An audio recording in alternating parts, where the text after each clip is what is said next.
Bonjour tout le monde, bienvenue dans notre chapitre 2 qui vont nous aider encore à continuer dans ces cours d'intelligence artificielle. Donc comme je l'avais souligné tout à l'heure, l'objectif de l'intelligence artificielle est de doter les machines des capacités de réfléchir, d'agir comme les humains. D'accord? Faute d'avoir textuellement la même chose comme un humain, on peut aider au moins la machine ou le robot à être doté des capacités d'agir de façon rationnelle, c'est-à-dire prendre de bonnes décisions. Comme on voit ici par exemple le jeu d'échecs, d'accord? Qui va gagner? Est-ce que c'est la dame ou le robot? Donc le robot est en train de réfléchir parce qu'il y a un algorithme qui est implémenté qui lui permet de comprendre, d'analyser le jeu et de prendre les bonnes décisions. Dans le chapitre 2, nous allons entamer la notion de ce qu'on appelle les agents intelligents. C'est quoi un agent intelligent? Ok? Donc, un agent intelligent, c'est tout ce qui perçoit son environnement à l'aide de ses capteurs et qui agit sur son environnement à l'aide de ses effecteurs. Donc, il y a deux mots, le mot capteur et le mot effecteur. Donc, le capteur me permet de recevoir les inputs, d'accord?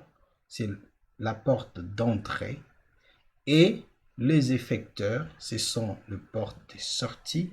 Ça me permet de générer les outputs. Ok? Donc, un agent intelligent perçoit son environnement, ça veut dire le milieu dans lequel l'agent est déployé. L'agent va percevoir son environnement, va acquérir les connaissances de l'environnement, d'accord, et va pouvoir prendre des décisions. Si je déploie par exemple un capteur de température, je crée une application avec Raspberry par exemple, je détecte qu'il y a une température supérieure par exemple à 40 degrés Celsius, je peux dire, si c'est déployé sur un corps humain, je peux dire la personne a de la fièvre. Je peux envoyer un SMS pour avertir par exemple un médecin ou un parent proche. D'accord? Je peux réaliser une telle application qui est simple à faire. Donc, l'objectif des agents intelligents, c'est d'agir de façon rationnelle. Donc, objet utilisant les techniques de l'intelligence artificielle, il adapte son comportement à son environnement en mémorisant ses expériences. Ça, c'est très important parce que l'agent intelligent peut être doté de ce qu'on appelle l'historique de ses activités et cet historique-là pourra être exploité lors de la prise des décisions. Donc, en mémorisant ses expériences, se comporte comme un sous-système capable d'apprentissage. Ça, c'est très important. Donc, l'agent intelligent enrichit le système qu'il utilise en ajoutant au cours du temps des fonctions automatiques de traitement, de contrôle, de mémorisation ou de transfert d'informations. Donc, si on peut regarder cette image, donc en regardant ce robot, qu'est-ce qu'on peut voir? Le robot possède des capteurs comme la caméra par exemple, c'est intégré au niveau des yeux.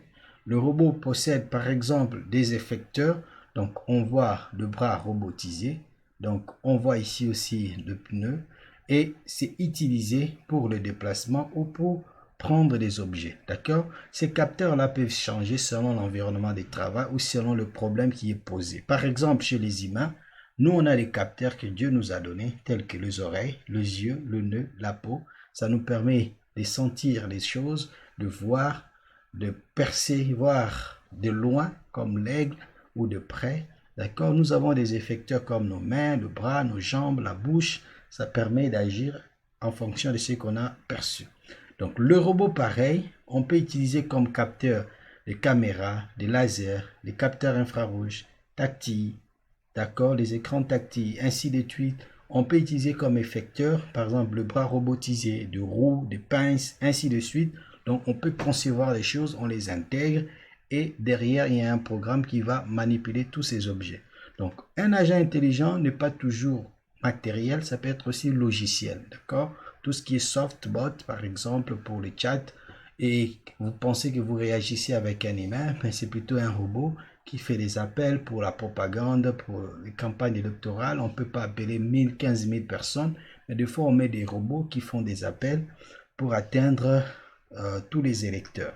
D'accord? Le capteur, par exemple, ça peut être des données, des chaînes de caractères, des effecteurs aussi, comme c'est un logiciel, ce sont les données ou des chaînes de caractères. Donc, la composition d'un agent intelligent. Un agent intelligent contient un ou plusieurs éléments.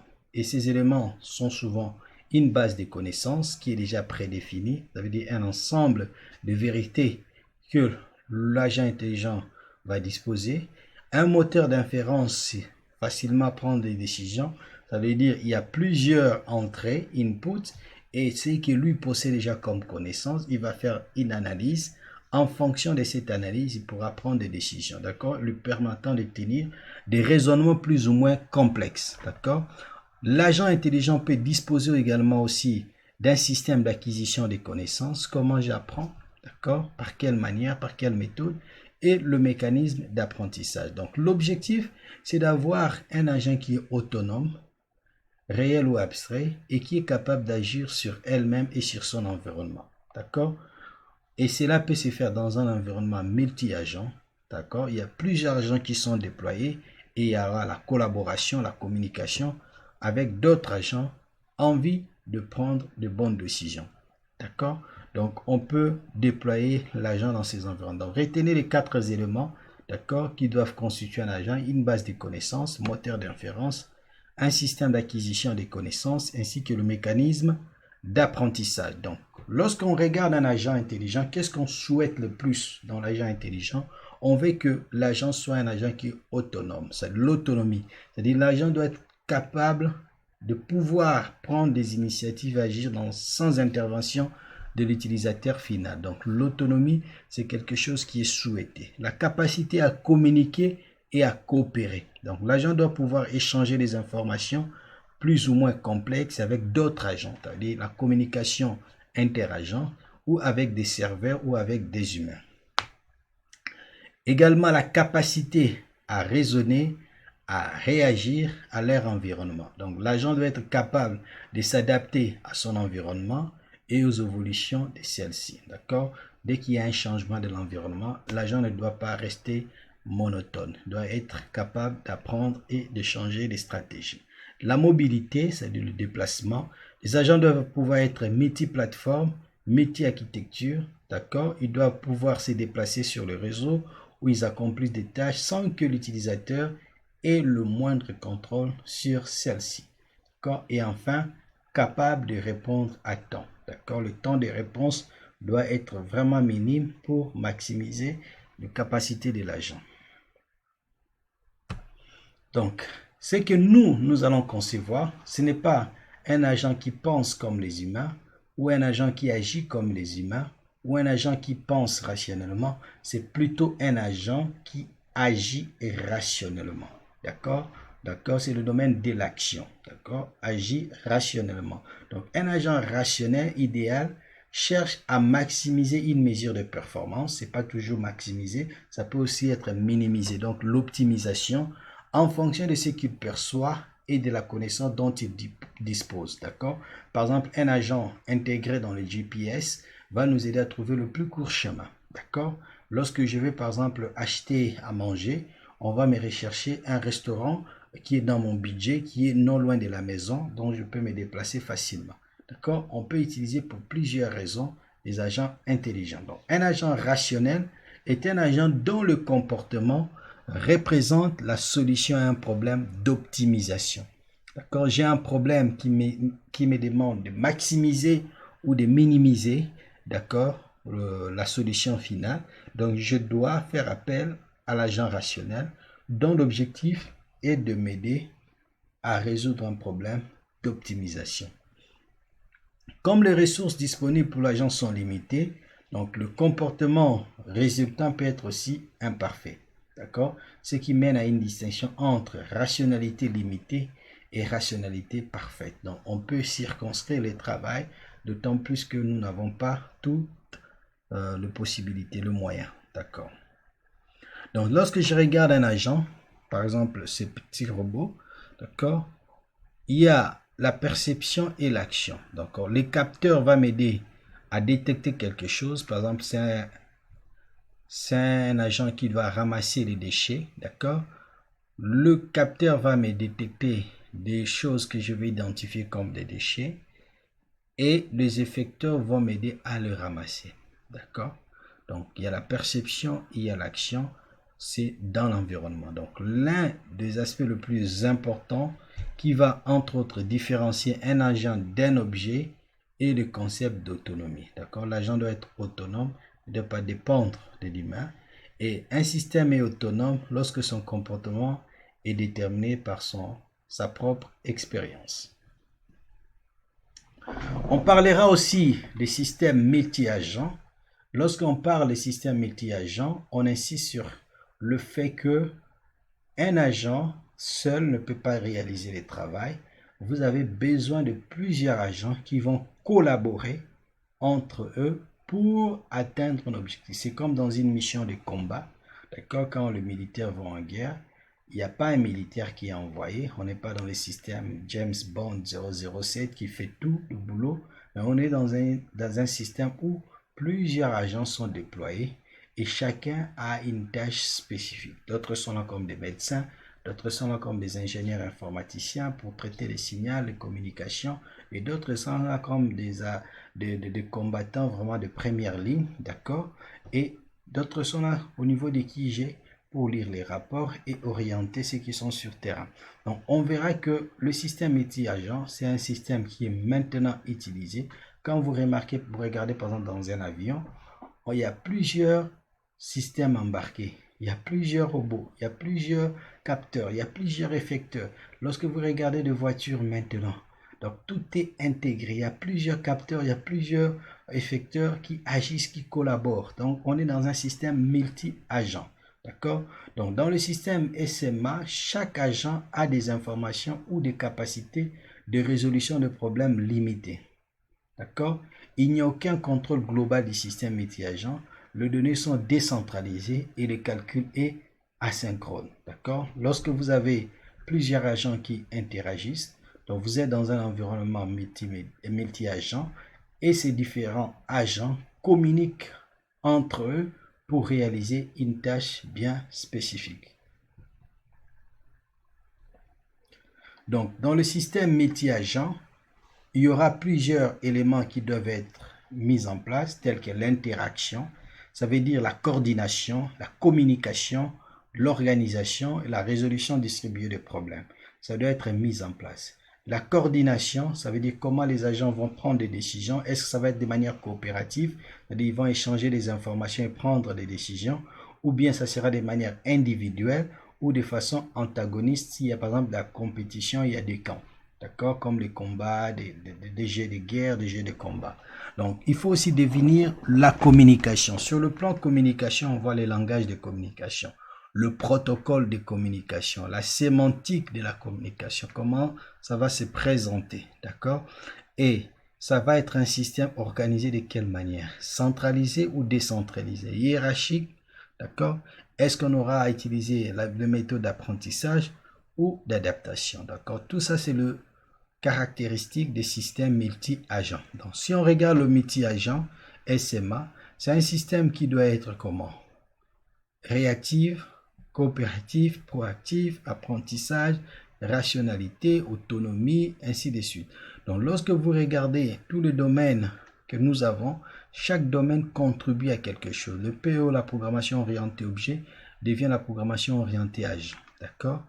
L'autonomie, la rationalité, et on verra que le système multi-agent prend de la psychologie, de la sociologie, des systèmes répartis, de l'intelligence artificielle. Donc, il récupère presque tous les éléments de ce domaine parce qu'il y a plusieurs composants qui doivent communiquer. Donc, le système multi-agent s'appuie sur le principe suivant. Au lieu d'avoir un seul agent en charge de l'intégralité d'un problème, comme je vous ai dit, le système James Bond 007, on considère plusieurs agents qui n'ont chacun en charge qu'une partie de ce problème. Par exemple, les soldats qui vont en guerre, on n'envoie pas un soldat, on envoie tout un bataillon. D'accord? La solution au problème initial est alors obtenue au travers de l'ensemble des comportements individuels et des interactions. C'est-à-dire pour une résolution collective comparable à celle observée dans les systèmes biologiques. D'accord? On utilise tous les agents pour faciliter la décision. Donc si on peut schématiser, le système classique que nous avons, le système monolithique, où un seul agent qui gère tout, d'accord, c'est un système à problème parce que si les centres tombent en panne, tout est paralysé. Donc on passe par une modélisation où on a maintenant ce système qui est éclaté en plusieurs sous-systèmes, d'accord, et chaque système est autonome. Et ça facilite la compréhension. Donc, nous retiendrons cependant un aspect important, comme j'ai dit, le concept d'agent peut désigner des entités qui existent de façon concrète dans un univers physique ou de façon abstraite dans un univers informatique. D'accord? Donc, nous allons donc considérer comme agent une entité réelle ou virtuelle qui perçoit et agit dans son environnement de façon autonome. Donc, si nous pouvons classifier les différents agents, nous pouvons avoir des agents, la première classe c'est le root, la racine, les agents autonomes. On peut avoir des agents biologiques, robotiques et informatiques. L'informatique, on a des agents logiciels, les agents de la vie artificielle. Donc, côté logiciel, nous avons agents spécifiques, agents de loisirs, virus informatique. Donc, ça peut être plusieurs catégories. Maintenant, un agent intelligent, c'est un agent qui regroupe les trois caractéristiques suivantes: l'autonomie, la coopération et l'apprentissage. D'accord? Surtout l'apprentissage, comme on verra dans le machine learning, est très important. Maintenant, lorsque vous modélisez un agent, d'accord, comme j'avais dit, les quatre composants, vous avez la base des connaissances qui doit être là, les moteurs d'inférence qui doit être là. Donc, lorsque nous regardons un agent intelligent, dans le système design, si on essaie de modéliser cela, on va voir qu'il interagit avec l'environnement par des capteurs, c'est-à-dire le capteur reçoit de l'information de l'environnement et le capteur va donner ça à un moteur d'inférence qui va essayer de regarder ce que vous avez dans l'historique et ce qui est arrivé au niveau des différents capteurs pour maintenant prendre la décision, est-ce que de bouger ou de ne pas bouger. D'accord? Donc la grande question de l'intelligence artificielle est la fonction qui associe les capteurs aux actionnaires. C'est cette fonction qui fait de votre capteur intelligent ou pas.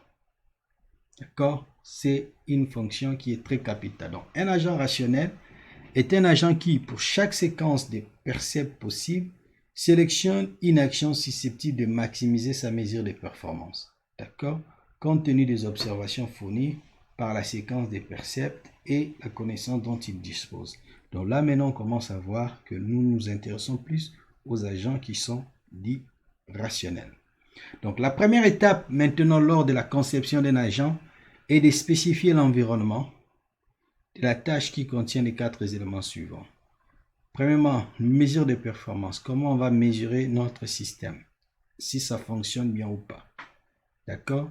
Dans quel environnement va évoluer notre système? Et quels sont les effecteurs? Quels sont les différents capteurs?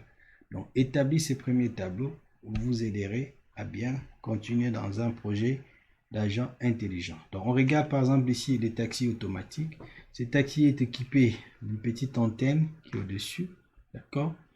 On voit comme mesure de performance, on peut mesurer la sécurité, la vitesse, la légalité. Dans l'environnement, on voit des routes, des piétons, des effecteurs.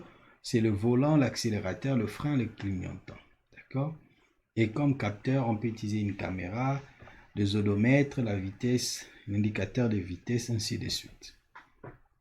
Donc, dans cet exemple, on voit un agent à qui on veut doter de l'intelligence pour balayer une salle qui a des tâches. D'accord? Donc, il y a la salle A, il y a la salle B. Donc, la perception, c'est la localisation du contenu. Quand les actions, on peut aller à gauche, on peut aller à droite, on peut aspirer, on peut rien faire. D'accord? Donc, ça, ce sont quelques éléments. Donc, le système de diagnostic médical aussi, c'est un système qui utilise les agents intelligents. Si on devait utiliser agents intelligents pour ces systèmes, Le mesure de performance, ça pourrait être quoi par exemple? Est-ce que le patient est en bonne santé? Éviter les poursuites, minimiser les coûts. L'environnement, ça peut être le patient, l'hôpital, le personnel. Et les effecteurs, ça peut être le cran du système, les questions qui sont posées, diagnostic, ainsi de suite. D'accord?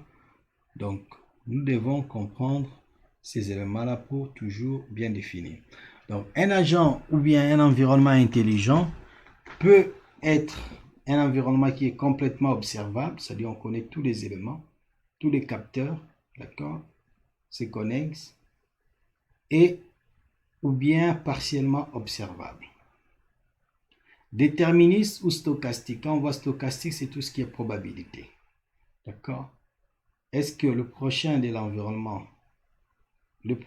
de l'environnement est complètement déterminé par son état courant et l'action de l'agent? D'accord? On peut avoir aussi un environnement qui est épisodique ou séquentiel. D'accord? L'épisode, séquence, perception, action. Ça se répète. D'accord? Le prochain épisode ne dépend pas des actions effectuées dans les épisodes précédents. Ça peut être un environnement statique ou dynamique. Ok? Discret ou continu, un agent ou multi-agent. Donc, lorsque vous êtes en train de concevoir votre agent intelligent, posez-vous les bonnes questions sur l'environnement. Donc, si on regarde par exemple le mot croisé, c'est un jeu où on connaît tout depuis en avance, ça veut dire observable. C'est un jeu où on connaît la réponse, tu as gagné ou tu as perdu. D'accord? C'est déterministe.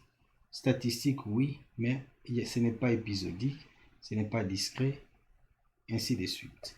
Donc maintenant, dans la structure, pour finir, nous allons aborder cette deuxième partie, qui est la partie la plus importante.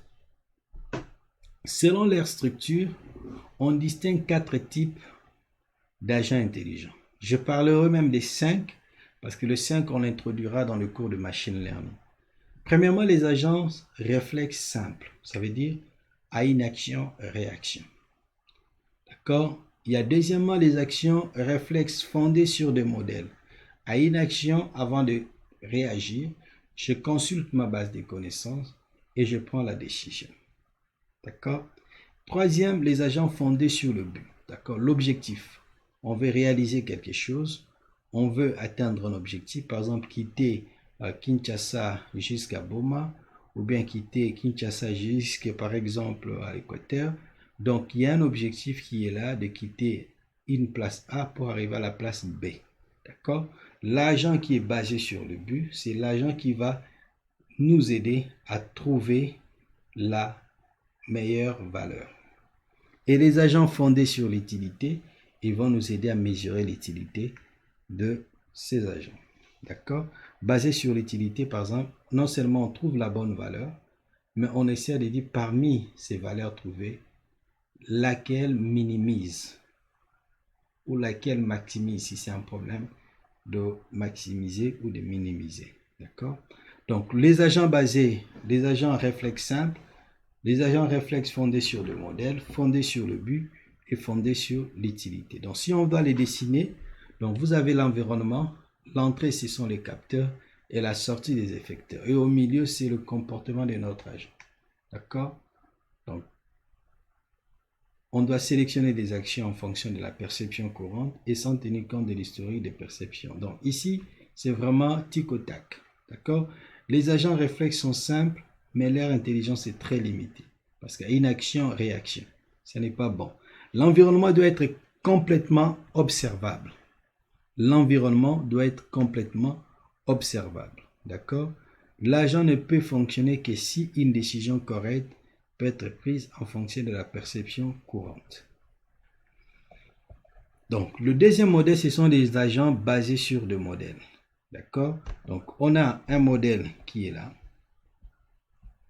OK? Et lorsque je perçois quelque chose, je vérifie mes informations dans la base de données ou bien dans le cas si on en avait et par la suite on prend la décision. D'accord? Agent avec état interne, l'agent doit connaître son environnement, l'agent doit maintenir un état interne qui dépend de l'historique des perceptions et un état interne n'est pas suffisant pour décider quoi faire. Le troisième modèle, c'est des agents basés sur le but. D'accord? Donc, quand on voit les agents basés sur le but, non seulement on capte, on a l'historique, mais également on recherche les bonnes valeurs. D'accord? Connaître l'état courant de l'environnement n'est pas suffisant pour décider de l'action accomplie. L'agent a besoin d'une information sur le but qui décrit les situations désirables. D'accord? L'agent peut alors combiner cette information avec l'information sur les résultats des actions possibles afin de choisir l'action qui satisfait le but. D'accord? Et enfin, un tel agent nécessite des capacités de recherche, publication. Le dernier modèle, c'est l'agent basé sur l'utilité, où on ajoute encore une couche d'utilité pour dire voilà, on a 5 solutions, mais parmi les 5 solutions, quelle est la meilleure? D'accord? Donc, il faut pouvoir doter l'agent d'une certaine forme de calcul d'utilité. D'accord? Elle calcule le contentement de l'agent dans tel ou tel état en fonction de ce but, associe à la mesure de performance anticipée une action. D'accord? On évalue les préférences de l'agent, on évalue les liens entre une action et l'accomplissement des buts de l'agent. Il y a aussi la programmation maintenant orientée à agent pour la réalisation des agents intelligents. D'accord? C'est à vous de choisir qu'est-ce que vous voulez. Si vous choisissez de faire cette programmation, donc il y aura des nouveaux paradigmes de programmation, l'évolution de la programmation objet à changer et la façon naturelle de concevoir le système. D'accord? Donc on a plusieurs approches. Donc, plusieurs approches sont utilisées pour développer des applications orientées à agents, des méthodologies, des architectures, des outils de PEA que vous pouvez facilement télécharger. Donc, ça, c'est la comparaison entre le projet orienté objet, d'accord, POO, programmation orientée objet, et POA, programmation orientée agent. On va essayer un peu de balancer la différence entre les deux. Donc, en conclusion, qu'est-ce que nous pouvons dire ici? Un agent est un artefact qui perçoit et agit sur un environnement.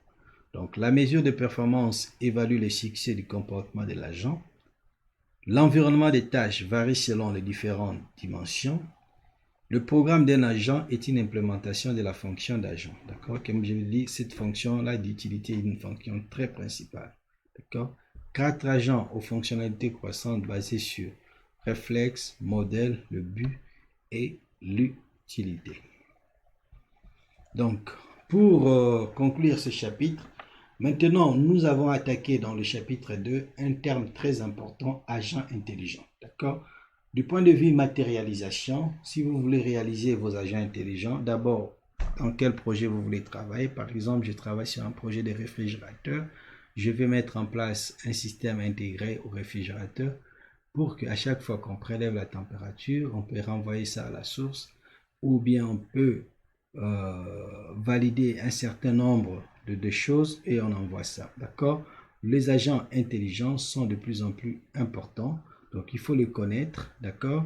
On peut les utiliser dans la recherche, par exemple les agents logiciels, tels que pour le GPS. On peut l'utiliser pour beaucoup d'autres choses.